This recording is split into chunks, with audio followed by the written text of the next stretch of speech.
Is this your good side? Do you want to switch sides? That's every side is a good side Yeah, for you, man. okay. So it doesn't matter which side you're on. All right. It's, some of us, our hair parts one way or the other, and we gotta work on that. My hair doesn't part either way. No, that's why you look good on both sides. That's the point. Yeah, perfect. Fantastic. Well, Chris, I'm really excited to be here with you. I want to start with a very hard-hitting question, which is, you're a white guy from New Orleans. How did you end up in the African continent? Yeah, well, I met a Nigerian guy on the internet that told me to go there. And so I think, that's how most businesses get started, from what I've been told, right? You just meet Nigerian guys on the internet and then end up doing what they say. I've received several emails. Oh, yeah. Oh, it turns out they're real, right? Nobody ever takes the time to talk to the guy. So I grew up in New Orleans, went to college in Auburn, so about as southern as it gets. And got into Bitcoin really early. So I was in 2013. My co-founder is the guy that would go around parties, and all he wanted to talk about was Bitcoin, right? So it was like Sermon on the Mount, but Bitcoin, right? Real tall guy, he'd be sweating, cornering people, just explaining blockchain to them. And so by 2015, I was fully down the rabbit hole, and decided this is the best thing ever. This is what I'm doing with the rest of my life.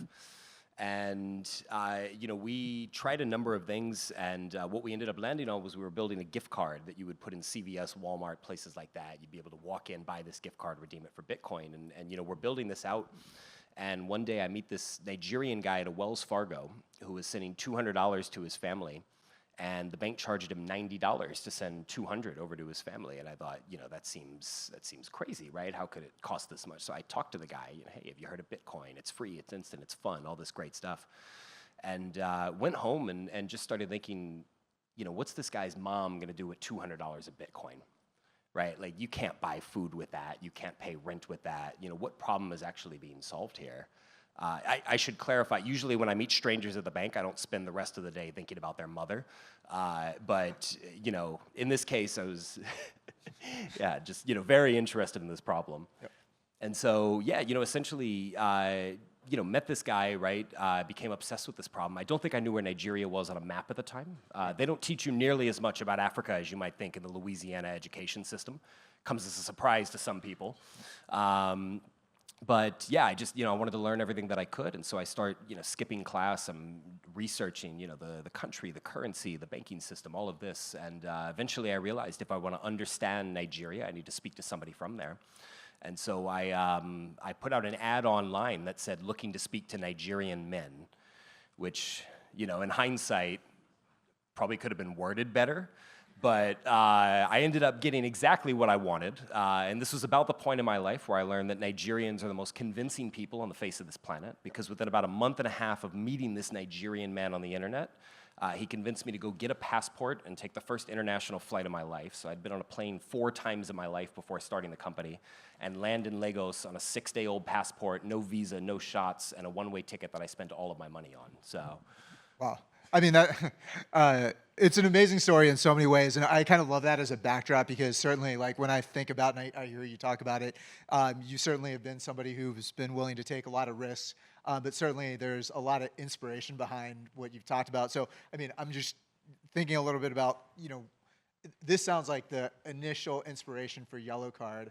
I'd love to get a little bit into that, kind of your founder story, like, what problem, I mean, you talked a little bit about that early stage problem, but what were you most eager to solve when you got to Lagos, and how has that vision evolved over the past, years that you've had Yellow Card in existence? Yeah, I mean, I think, look, going over there, right, and moving to Nigeria, originally, I think, what we went in with the idea of is that we're going to build, a better remittance platform built on blockchain. And I think, what we quickly realized is the world doesn't need another remittance platform. There's like 7,000 of those, right? By the time I finish this sentence, you can pull out your phone, download an app, send money anywhere in the world, right? The problem is not remittance, right? The problem is, stablecoins are the best way of moving money from point A to point B. And people in most parts of the world don't actually have a way of being able to interact with that technology. They don't have a way of being able to on-ramp, off-ramp, actually utilize that in their day-to-day lives. And so, if I send you stablecoins and you're in, pretty much any other country around the world outside of the U.S., Europe, and parts of East Asia. What do you do with that, right? How does that actually impact you in your life? How do you get actual value for that? And so I think what we quickly realized is the real problem that we need to solve here is the on and off ramp issue, right? And we need to make sure that people can actually utilize this technology in their day-to-day lives, as opposed to just sort of solving a problem that there's a million other ways to be able to solve. And so that's really what we set out to build, right? And instead of focusing on a U.S. or European customer that needs to send money back, we focused on businesses and individuals on the continent that actually needed to interact with this technology. And so, we set up banking, we set up mobile money, all of that locally across each country that we work in, right? And now we're in 20. And yeah, just, set that up so that our customers would actually be able to interact with this technology from their local perspective, as opposed to sort of a Western perspective. Yeah, that's amazing. And I'm really excited to talk a little bit about like the growth that you guys have had, the expansion into 20 countries. But I mean, you and I talked a little bit earlier about how you think about stablecoins all day, every day. And I'm curious from your Literally all I do. Yeah. I mean, look, listen, like when I think about key issues that stablecoins address, the types of things I think about are currency volatility, cross-border payments, financial inclusion. But I'd love to hear from your perspective, why do you think stablecoins are especially relevant in the African continent, and how far have they gone to address any of these issues or more? Yeah, well, look, everything that you just said is correct, right? Stablecoin, I mean, the best use case and the sort of magic use case that everybody talks about for stablecoins is cross-border payments. It's FX, it's stability, it's access to the dollar. But let's be honest, right? In again, most parts of the world, in the U.S., Europe, especially the West, East Asia, that's not what it's being used for, right? It's being used as an intermediary when you need to go from dog to cat coin. Right, and so this technology is not actually being utilized the way that people talk about the the killer application of it, and I think that's for me, that's what excites me the most about Africa specifically, but then really the rest of like rising economies around the world, is that this technology is actually being utilized the way that people have talked about this technology being utilized. People are using this for payments. They're using it for remittance, for savings, for access to the dollar that they otherwise wouldn't have. And I think it really brings it into the real world, right? I think part of the problem with the industry as a whole is when you hear politicians and other people I don't know, am I allowed to curse? Talking shit about talking shit about the industry. It's always in the context of well, this is money that doesn't have a real application, right? This is used for speculation. This is used for criminals and things like that. There are real world applications. It's just that they don't make as much sense in the U.S. They don't make as much sense in Europe. And I think that that's really one of the things that I think Stellar understands, and one of the things that you guys have done really well is put so much focus on parts of the world outside of areas where it's just speculation. Yeah, and I think, honestly, partnerships with organizations like yours are the ones that allow us to actually do these things. So kudos to you and obviously everyone in the ecosystem. I mean, I'd love to talk a little bit. I mean, you touched on how much growth and expansion you've had. I mean, you're operating across 20 countries. That's amazing. I'm curious from your perspective, like, what are some of the key challenges that you saw doing that? And in particular, like, the regulatory environment is one that affects everything that we are doing across the industry. How has that regulatory environment and your response been as part of that scale? Yeah, well, fortunately, selling Bitcoin in Nigeria is very easy, so we actually don't run into any challenges. Okay. No, I'm kidding. No, I mean, look, by every available metric, we do business in 20 of the hardest countries in the world to do business in. I think that, what I would say is the sort of, the challenges that we have are a lot more around infrastructure. It's a lot more around, other sort of country by country issues than it necessarily is around regulation. And I think one of the important things to point out, because look, people don't talk about the continent, right? People don't talk about Africa. People don't hear about it on the news. You hear about the U.S. You hear about Europe, especially right now with the election going on. All you hear about is the U.S. And so, I think that, for all the talk of what the SEC is doing in America and sort of, the mistakes that they're making. For all the talk about like MiCA and the EU and some of the restrictions that that's going to place on the industry, people are not talking about the fact that in the majority of major economies on the African continent, there's actual regulatory clarity. Right, you're not going to get regulatory clarity in the U.S. Right, you're not going to get it in Europe. You can keep waiting for it; it's never going to come. And I think most companies sort of realize. I mean, look, Coinbase went public and still got sued by the SEC. Right, so I think people realize that regulatory clarity is not coming in the U.S. and Europe. But in a lot of a number of the African jurisdictions that we operate in, there is actual clarity around this technology, right? Nigeria has licensing guidelines. South Africa has a license. Botswana has a license. Namibia, Mauritius have licensing. You have Zambia, Rwanda, Tanzania, Ghana, et cetera, that have sandboxing. And so, this is a technology that I think the continent has embraced far more than we've seen it in the West, right? In terms of actually embracing and looking to this technology as a potential pillar of growth for the economy.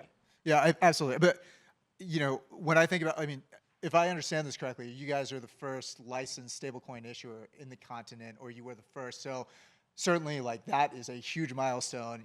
Certainly, like, really interested in that roadmap. I will say, from a regulatory and compliance perspective, I come. I think we talked a little bit about my background. I'm new to SDF. I come from the world of open finance, and one of the keys around that is that in the United States, regulation effectively followed innovation. And so fintechs basically came up with a bunch of solutions. And when they did, the regulatory environment, it was effectively like a market force pressure that forced banks to comply, and then the regulatory environment evolved against it. Whereas in Europe, there was a directive which was PSD2, which came out in advance of open finance. Now, we saw different benefits in those different regions. The fact that PSD2 was available in Europe meant that open finance was available, but it potentially constrained some of the innovation, and some of the products you see in the United States that were built on fintech are more advanced and more innovative. And so, curious from your perspective, like, you are operating in an environment that seems to have a tremendous amount of regulatory clarity. How do you balance that with actually innovating into the products that you would love to build? Or is there a constraint, and how do you guys balance that? Yeah, I think, look, I mean, with innovation obviously comes more regulatory burden, right? And so I think that the things that we have clarity around, we want to keep pushing on that, right? Rather than pushing the needle and sort of taking it too far. But look, I think overall, when you think about sort of the regulatory landscape, right? I think what's important is, to your point, right? The U.S. sort of led in the digital revolution, internet, things like that, because they were a little bit more sort of friendly to the space, right? There's a reason there's no trillion-dollar companies in Europe, right? And I think one of the things that we recognize when we look broadly across the continent is, look, when you look at previous paradigm-shifting technologies, which I firmly believe that stablecoins and blockchain, is one of those technologies. You look at the internet, right? The continent was, 10, 20 years later to the internet than most of the rest of the world, right? You look at mobile phones, it was 10 years later to mobile phones than most of the rest of the world. Right now, when you look at adoption, though, on blockchain technology, the continent is not just participating, it's one of the leading forces driving adoption, right? 6 of the top 20 countries in the world for adoption on stablecoins on blockchain are African countries. And so this is a technology that the continent is in a position not just to participate in sort of at the same time as everybody else, but actually lead on. And I think that's where it becomes so important from a regulatory standpoint is you can actually set up a company in Botswana, and you can have your headquarters there and base there, and be able to operate in various different parts of the continent. And I think that's a really unique proposition, right? The idea that one of these companies, right, that the next trillion-dollar company in this technology, which there will be trillion-dollar companies in this technology, it's just a matter of time, can actually set up and operate in a part of the world that has never had the benefit of having these large companies be able to start up there. I mean, that's absolutely amazing. The fact that you can look at the continent and have that be a potential ground for this amazing innovation and leadership is phenomenal. I mean, I guess from that perspective, there's certainly a tremendous number of market trends that are happening on the continent, right? And you talked about that leadership. Like, what are some of the most important trends that you're keeping your eye on as you see innovation happening? What are the kind of key elements that you're observing that maybe the rest of the globe can actually keep their eye on as well? Yeah, it's all payments, right? And I think that's the most important piece of this, right? Is all of the volume that you see going on the continent. It's payments, it's transactions, it's invoice settlement, it's treasury management, it's again, it's the practical use cases. And so I think, I mean, the trend that just overall is so exciting to me is actually seeing this technology used the way that back in the day we talked about it being used, as opposed to just swapping shit coins and everything else that people are doing, right? Not to say that there's not a place for that in the industry, but I think it's really the practical use cases that when you look out 10, 20 years, that's what needs to drive this industry. And look, again, I think that's part of the reason that we're so excited about the work that like Stellar is doing is I think that look, a lot of chains have just sort of embraced the meme coin drive, right? And they've embraced sort of the speculative nature of a lot of these assets. Whereas I think Stellar, largely has focused on how do you actually utilize this technology for payments, right? And I mean, so much of y'all's stack has been built around how do you actually give people solutions instead of another way of gambling. Yeah. Are you more of a dog coin or cat coin kind of guy? Oh, it's always, you have to go dog coin. Yeah. I think that's a silly question, Yeah. but Love it. Yeah, I love, I mean, obviously we're here at Meridian and we're here on stage together. And the bulk of, I think, Stellar and Yellow Card's work together has been very much around education and stablecoin adoption. I mean, how important in your mind is financial and crypto literacy to our success, and what else should we be doing together? yeah, I mean, look, I think I have a nuanced take on this, which is that I think that obviously, like, financial education is very important. However, especially with a new technology like this, the focus should not be on education over practicality and sort of the benefits of the technology.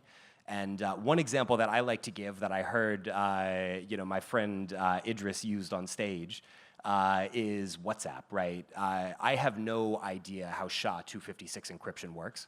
Not a clue. It goes way over my head. I'm not going to try to understand it, right? And yet I still use WhatsApp every day, right? And if I send you a message and it has 2 checks, then I know you received it. And if it's blue, I know you read it, right? I don't have to know how this technology works to actually be able to benefit from it. And I think that that's a very important piece when we think about education is not everybody is going to understand how a blockchain works, right? Not everybody is going to understand the nuances of layer 1, layer 2, and transactions and hashes and all of this. And I think that to some extent that's okay, right? I think that a lot of the work that we do is so much of it is actually more focused on financial literacy than it is necessarily on understanding this technology.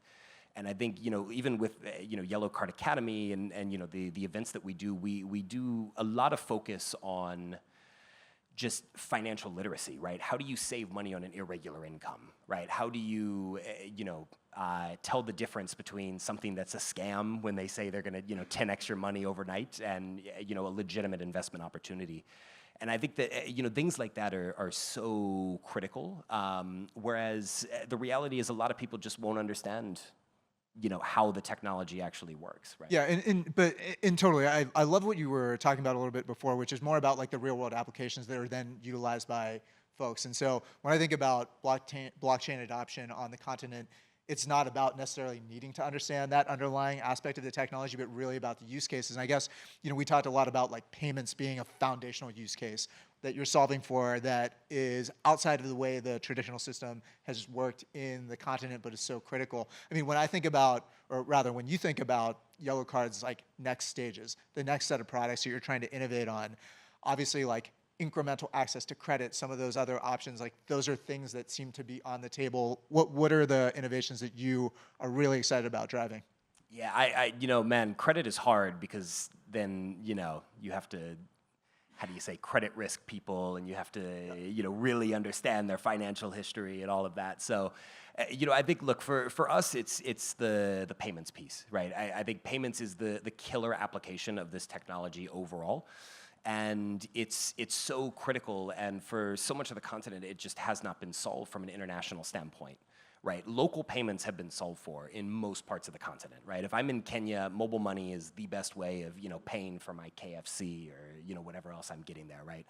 And I think that, when you look outside of like the local context, it's extraordinarily difficult to make international payments, right? In many countries, the banking system has cut off access to FX, right? So if you have a Visa card issued by a bank in many countries, you used to have $100,000, $200,000 limit. Then it went to 25, and now in a lot of places it's at zero, right? There's no access to the dollar through banks in many countries. And I think that, again, this is where digital assets really come in, is it gives people access to what they want, right? I think everybody, heard, Chad say it on the main stage. What people want is the dollar, right? And so it gives people access to what they really want in a way that they can actually utilize, right? In a way that's not going to be stuck in an account, and that's not going to be, how do you say, put into a narrow bucket of what they're actually allowed to do with it. Yep. And so that's, the payments piece is so critical.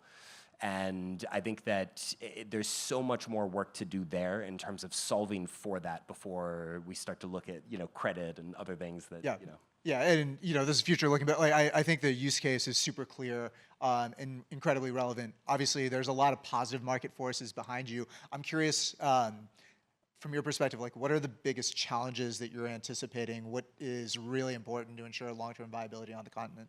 Yeah, well, like I said, there's no challenges in what we do selling Bitcoin in Nigeria. So yeah, I mean, look, I think the general philosophy that we have, right, especially given our operations and everything across 20 countries, is you need to default alive. Right, and I think that this is, look, when you look at fintech, when you look at, so many different industries on the continent, I think that this is the mistake that a lot of founders have made, is in all situations, you need to default alive, right? You never know what's gonna happen, right? Look, we operate in volatile economies. We operate in, countries with high inflation. I mean, look, some of the countries that we operate in have had coups in the last, 3 years. Right, and so it's a situation where we always focus on what we. I mean, this is sort of an American term, but we like to say that we want to be really good at like the blocking and tackling, right? The fundamentals. You need to be in a situation where the company can continue to exist and the company can continue to operate no matter what's going on in the real world. And look, in parts of the world where you have no idea what's going to happen, right? You need to be prepared for everything, and you need to make sure that you have money set aside for random things that can happen. You need to make sure that you have plans for what to do if there's some sort of crazy event, right? And so. Yeah, I mean that's really, when I think of like challenges, it's less so about anything that's actually going on. It's more so the thought exercise of what could possibly happen and how do we be prepared for that. Yeah, that's amazing, Chris. I mean, I guess maybe just to close it out. I mean, again, so excited for the success that you guys have seen. Really fascinating just to see the market forces on the continent being really accepting of the adoption. And if you're looking at a market like the UK, for example, like how can the UK take lessons from what you've seen on the continent to accelerate adoption? Oh man, that's a tough one, right? I think look, the reality is that stablecoins make the most sense in emerging and rising economies. I think that, look, if I'm in the UK and I have a UK bank account, then my bank account works perfectly fine. I have access to the pound, I have access to dollar, euro, whatever else. I can make international payments. I can send money to, anyone, anywhere in the world. I don't necessarily need stablecoins, right? I don't necessarily need this technology, right now. And I think what's the I think it's Peter Thiel, right? For a new technology to really take over, it needs to be 10x better than the old one. I don't see stablecoins as 10x better than my U.S. bank account or than a UK bank account as it is today. I think that, but the thing is that's okay. And I think the thing that people miss is, while the U.S. is, the global superpower right now, and while the UK is, a globally dominant economy right now, 50% of the world's GDP growth over the next 30 years is coming from Africa and South America. It's not coming from here. It's not coming from the U.S., right? The U.S. grows, 2-3% a year. Europe is shrinking, right? And so, where is that growth going to come from, right? It has to come from emerging economies. And so it's, I think that, look, the adoption will come here. And I think that, over time, as, governments print more and more money, and look, the U.S. election is coming up. It doesn't matter who wins. Both of them are going to print a shitload of money. They both already said that. And so, it really doesn't matter. I think as the West continues to make mistakes on monetary policy, as they continue to inflate these currencies that everybody else around the world used to look to, people are going to have to turn to new technologies, right? And so I think, overall, stablecoins, right now, it's sort of, keeping the dollar as the global trade currency.